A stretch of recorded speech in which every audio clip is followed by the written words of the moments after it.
Good morning, students. Let's start with 12th night. Yesterday, I've already told you about this brother and sister, right? Sebastian and Viola. Now, there was a shipwreck and they both sailed away from each other. However, Viola and the captain, they reached this island, Illyria, right? Now, here, the scene is taking place. Now, this Voila, she is dressed as a boy and she named herself as Cesario. She is working for Prince Orsino, who is actually in love with Olivia. I'm sorry. And Olivia, she is not at all happy with Prince Orsino right now, as she is still sad because of her father's and her brother's death, right? So she's not letting anyone enter her place. She's all sad and heartbroken. Now, Prince Orsino sends many servants, with his love letters and all, but they all are sent away without even looking at the letters. So, Olivia here is actually filled with grief and sadness. She's not at all letting Prince Orsino or his messengers to enter into her house. Now, this Voila, she was working for Prince Orsino, and while talking to him, while knowing about his love, she actually fell in love with Prince Orsino. Now, she agreed. Prince Orsino is, he'll send Voila to go and deliver his love message to to Olivia. Now he wanted Voila to go as he thought that he is a young boy whom maybe Olivia will not refuse or will not send away. Now Voila, who was dressed as a boy, she looked just like her brother, and with the name Cesario, she enters into her castle. She enters there. She is actually, she's a handsome looking boy, and Olivia, she at once likes her, right? She's not aware of the fact that she is a girl, right? That is Voila. But Olivia, she falls for Cesario as a boy, right? Cesario. And somehow he's here, Voila, as Cesario, and she's delivering Prince Orsino's message. But Olivia is more interested in the messenger than in the message.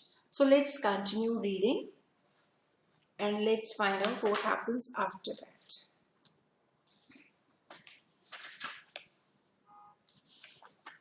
Open to page number 57. I hope we all are on the same page. Make sure you have this book with you, right? Let's continue. When Voila had gone, Olivia was surprised to find how quickly her heart had been won by the young man. Now Voila came as Cesario. She delivered the message to Olivia, and as she left, Olivia realized that she has fallen for Cesario, for that young man. Certainly, her answer would not have been so stiff if he had come to tell her of his own love instead of that of his master. So she's thinking that, my answer would never have been so hard or so bad if Cesario would have come with his uh, love message rather than his master's. So Olivia was expecting or was thinking that maybe if Voila or Cesario had come with his own message and with his own love for Olivia, she might have accepted. Okay? She searched her mind for a plan. Now Olivia had fallen for Cesario and she was thinking how she can actually get to know him more or deliver her love for him. Okay, she searched her mind for a plan. So she had a plan by which she might show Cesario that she loved him and so make him come back. So she wanted to tell Cesario that she loves him and she wanted him to come back. Okay, after thinking a little, she took a ring from her finger and gave it to her servant Malvolio. Okay, so what she did, she took a ring from her finger and she gave it to her servant boy. Now, she will send this ring behind him. Okay, let's see what happens. Run after the prince's messenger, she said to him, and returned to him the ring, which he left behind. Oh, she lied. She gave that ring and said to her servant that give this ring to the prince's messenger and tell him that what? That he has left his ring behind. Tell him I will not accept it, nor any other presents from his master. And please do tell him who his Cesareo's master, that is Prince Orsino, that she will not accept any presents or anything from him, nor shall he comfort the prince with any hope. And she doesn't want Cesario to go and tell Orsino or give him comfort in anything related to Olivia, that I may change my mind. So she delivered the message clearly that I will not change my mind. You can tell your master that I will not change my mind related to you. Tell him also that if he will come this way tomorrow, I will give him reason for it. So she also told her servant that you can tell Cesario that if he will come again tomorrow, then I will give him the reason. Right? So she was actually, planning something so that Cesario would return the next day. Right? She only wanted Cesario to come back. Malvolio did as he was asked, so he did whatever he was supposed to do.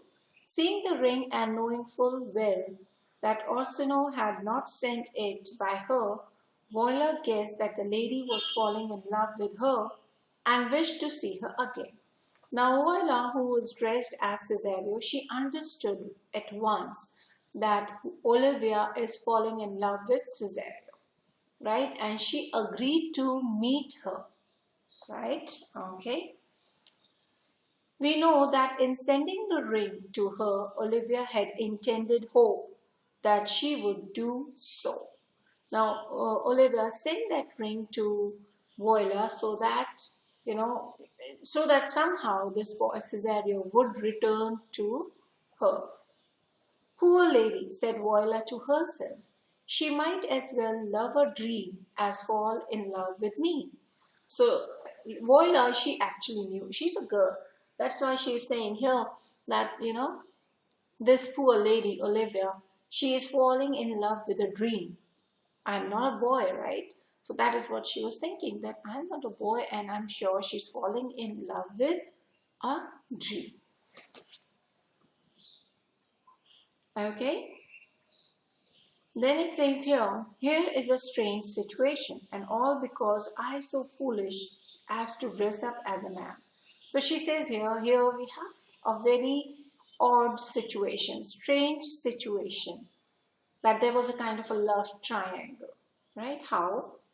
She says here, I love the prince loves Olivia, and Olivia loves me. So there's a kind of a triangle here. Olivia was not aware of the fact that Cesario is a girl, and that's why she fell in love with Cesario, who of course is Voila. It is a problem too difficult for me to solve. I can only leave it to be set right by time.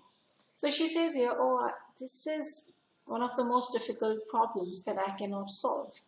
But the best thing that I can do is I can just leave it for the time to solve it. On returning to Orsino's palace, Voila told him of the ill success of her visit, that the lady had said she could never love him. But the prince would not yet believe that she could not be won over. Now Voila, when she came back, she told the prince about Olivia's feelings and how she feels that prince can never win her love. However, Prince was determined. He was, not ready to believe that it is not possible. He still thought that he can win over Olivia. Okay. Violet tried to make it clear to him that it was useless to hope on any longer. Now, Viola, of course, told him that, see, it is useless to wait and hope for anything because there's nothing that's going to happen. She told it, she was very clear that she will not return your love. Okay? Suppose there was some lady, she said. Okay, this is Voila who's saying, who loved you as you love Olivia, and you did not love her. Would you not tell her so? And would she not have to take your answer? So she is actually creating a kind of a situation for the prince to understand. And she's telling the prince that, see, if in case there was a woman who was in love with you and you love Olivia, then of course you'll have to tell the other lady that you do not love her. And the other lady will have to take that answer from you, right? That may be so, replied the prince. He said, yeah, of course that may be possible, but women cannot love as men. That women, they cannot love so passionately as men. No lady could love me with so fierce a love that which I have for Olivia. So he says here, there's no lady who can love me so much as I love Olivia. See page number 58, we are on the last line. I know they can, replied Voila. Voila said, no, I know. Ladies, even they can love so passionately, and I know that. Then she went on to say how her father's daughter once loved a man. Then she created this whole thing and she said, my father's daughter, of course, she's talking about herself, how she once loved a man and never told him so, but suffered in secret. She could not tell Prince Orsino that she loves Prince, and because of that she kept suffering. Orsino never guessed that it was herself of whom she spoke and of her love for him. So Orsino had no idea what she was talking about. He had no idea that she's saying about, or she's talking about herself, that she loves him, right? Or she's the one who's suffering. But thought she spoke of some dead sister. But what Prince Orsino thought, that maybe she's telling me something about her dead sister. Okay. He told her that she should go to Olivia yet once again and try to change her mind. So the prince was, adamant. He wanted Voila to go again and try to change whose mind? Olivia's mind. Okay. So, taking a jewel from him as a present for the lady, she obeyed the prince's order and started off for Olivia's house. Now, it was a prince's order, so she had to listen to him. And so what she did, she had to take a jewel from him. He gave him a jewel, and then she moved towards Olivia's house. This time, Voila was admitted without difficulty and shown into Olivia's presence. Now, I hope you remember earlier she was refused, right? They were not letting her in. And apart from that, she had to go through a lot of difficulty only to meet Olivia. But this time there was no problem. She was able to meet Olivia without any difficulty. I'm sorry. Okay, when she began again to beg that a little kindness might be shown to her master, Olivia refused to listen to her. Now, Cesario, or Voila, she told Olivia that she should be a little bit kind towards her master, Prince Orsino. But Olivia, she denied straight away. Then she said, Olivia refused to listen to her. But if you have anything to say for yourself, she said, then I will listen gladly.